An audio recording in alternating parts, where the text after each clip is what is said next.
Ketika sedang salat, seorang muslim yang miskin, dia sedang dinaikkan darjahnya ke tempat yang tinggi. Seorang muslim yang kaya, dia sedang disedarkan dirinya bahwa dia tiada punya apa-apa. Saat itu dia sedang berkata, inna salati wa nusuki wa mahyaya wa mamati lillahi rabbil alamin. Kemana dia menghadap?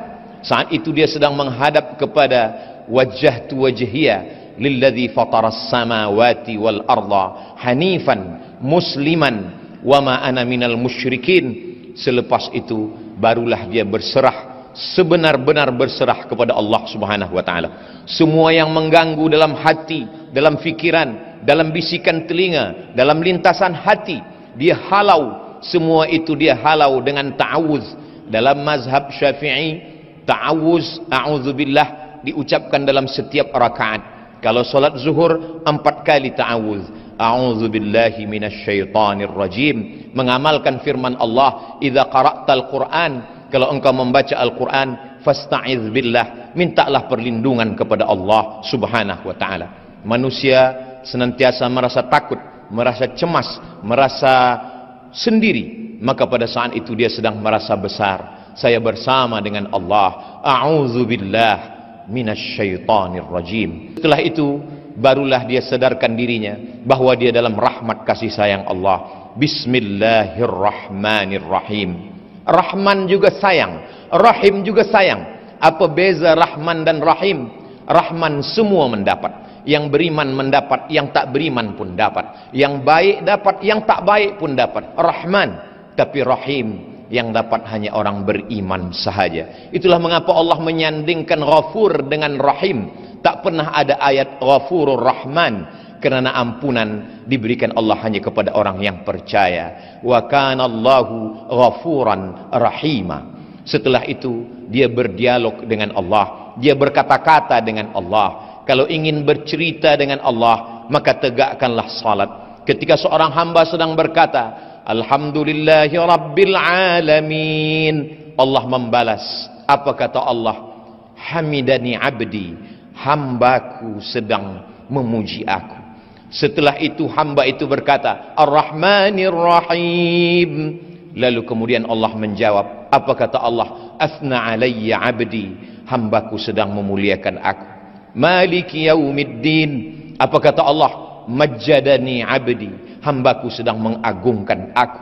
Kemudian hamba itu berkata, iyyaka na'budu wa iyyaka nasta'in. Apa jawab Allah? Sa'alani abdi, hambaku sedang meminta kepadaku. Ihdinas siratal mustaqim. Apa jawab Allah? Wali abdi ma sa'al, hambaku mendapatkan apapun yang dia mintakan.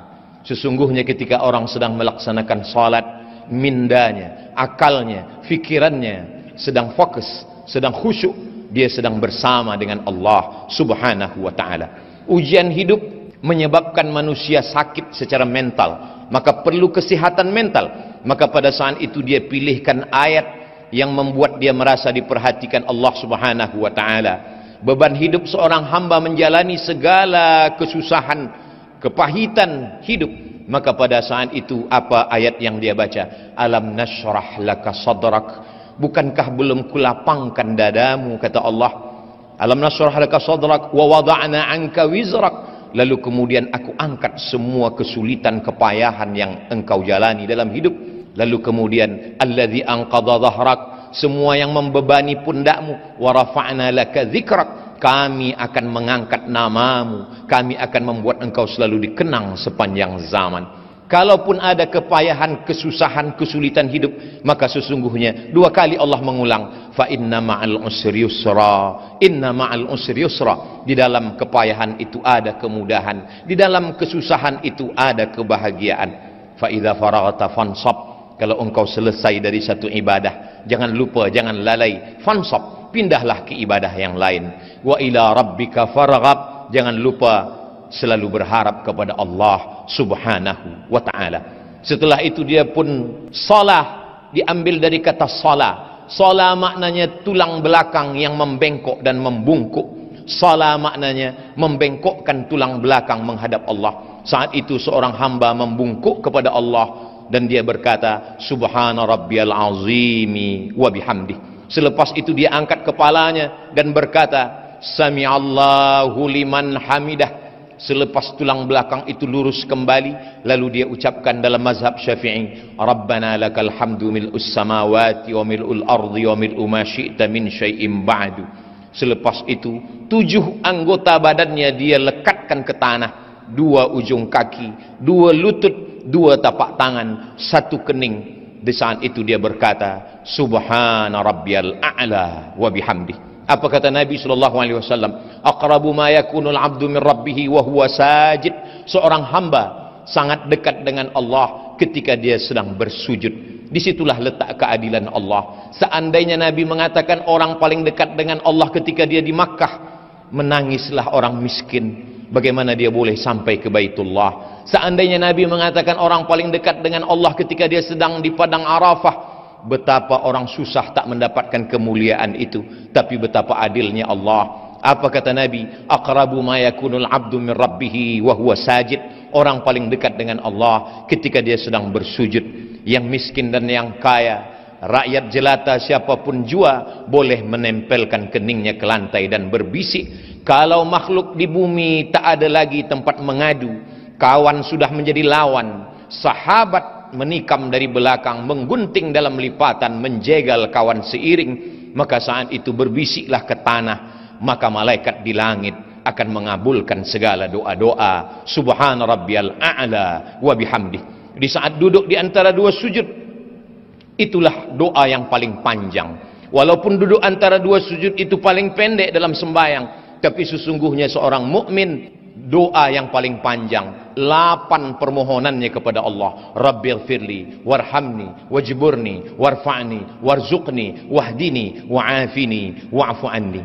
Itulah doa yang paling panjang. Dalam tegak, dalam ruku', dalam sujud, tak ada permohonan sampai 8 permohonan itu duduk di antara 2 sujud. Tapi banyak orang tiada menggunakan minda untuk mengingat apa yang dia minta kepada Allah Subhanahu wa ta'ala. Selepas itu di sujud terakhir dia berkata, meminta kepada Allah. Kalau dia boleh menggunakan bahasa Arab, dia mengadu kepada Allah. Kalau dia tanpa guna bahasa Arab, dengan guna bahasa apapun Allah Maha tahu.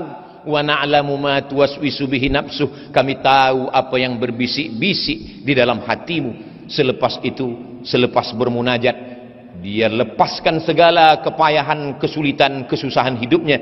Setelah itu dia pun menyaksikan mi'raj. As-salatu mi'rajul mu'min. Sembahyang itu adalah mi'rajnya orang beriman. Ketika Sayyidina Muhammad SAW Isra dan Mi'raj, riwayat ini disebutkan oleh Imam Al-Alusi, disebutkan juga oleh Imam Badruddin Al-Aini, disebutkan juga oleh Imam Al-Qastullani, disebutkan juga oleh Imam Ash-Sha'rani. Riwayat ini masyhur dalam kitab-kitab tafsir dan tasawuf. Ketika Nabi SAW berdialog dengan Allah, apa kata Nabi Muhammad SAW? At-tahiyatul mubarakatu salawatu tayyibatu lillah. Semuanya milik engkau ya Allah. Lalu kemudian apa kata Nabi selepas berkata at-tahiyatul mubarakatu salawatu tayyibatu lillah? Allah menjawab ucapan itu dengan ucapan assalamu alayka ayyuhan nabiyyu wa rahmatullahi wa barakatuh. Dijawab oleh Allah Subhanahu wa taala, assalamu alayka ayyuhan nabiyyu wa rahmatullahi wa barakatuh. Keselamatan, kerahmatan, keberkahan untukmu wahai Muhammad sallallahu alaihi wasallam. Dijawab oleh Rasulullah, wassalamu alaina wa ala ibadillahis salihin. Nabi tidak ingin salam itu hanya untuk dirinya, dia ingin salam itu melimpah. Wassalamu alaina wa ala ibadillahis salihin. Setelah itu semua malaikat-malaikat bersyahadat, asyhadu an la ilaha illallah wa asyhadu anna Muhammadan Rasulullah. Itu hanya dapat difahami oleh orang yang mindanya hidup, mindanya cerdas. Setiap hari dilatih, dibiasakan. Pada saat itu dia sedang bersama dengan Allah Subhanahu wa ta'ala.